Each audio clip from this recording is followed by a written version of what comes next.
Iron supplements लेते हुए 2 चीज़ों का ख़्याल ज़रूर रखना चाहिए। अक्सर लोग ये 2 गलतियाँ करते हैं जिसकी वज़ह से उनकी जो आयरन की कमी है जिस्म के अंदर वो पूरी नहीं होती। अब आयरन जो है आपके जिस्म के अंदर जो सुरख खुली हैं, रेड ब्लड सेल्स और हीमोग्लोबिन का बहुत अहम हिस्सा है। जिन लोगों को जिस्म के अंदर खून की कमी होती है आयरन की वज़ह से उनको डॉक्टर अक्सर iron tablets, iron supplements prescribe करते हैं। नंबर 1 पे आ जाता है चाय या कॉफ़ी के साथ अपनी आयरन की गोलियाँ या आयरन सप्लीमेंट्स का लेना। अब इससे होता क्या है? आयरन जो है वो सही तरीके से जिस्म के अंदर अब्ज़ॉर्ब नहीं होती क्योंकि चाय या कॉफ़ी के अंदर जो टैनिन्स मौजूद होते हैं, वो आयरन की अब्ज़ॉर्प्शन को कम कर देते हैं।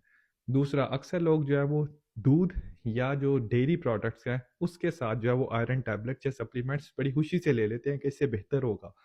हालाँकि होता क्या है, जो कैल्शियम होता है दूध और डेयरी प्रोडक्ट्स के अंदर वो आयरन की अब्ज़ॉर्प्शन को अफ़ेक्ट करता है, उसको रिड्यूस करता है। इसीलिए आयरन टैबलेट्स और सप्लीमेंट्स लेने के बावजूद जो है वो लेवल बेहतर नहीं होते। आयरन टैबलेट्स को लेने का सबसे अच्छा तरीका ये है कि आप इसको खाली पेट या खाने से 1 घंटा पहले या खाने के 2 घंटे के बाद जो आयरन टैबलेट्स, आयरन गोलियाँ उनको विटामिन सी के साथ लें। ऑरेंज जूस के साथ या कोई भी ऐसे तुर्श फल जिसके अंदर विटामिन सी मौजूद होता है, उसके साथ लें क्योंकि विटामिन सी जो है वो आयरन की अब्ज़ॉर्प्शन को बेहतर करता है।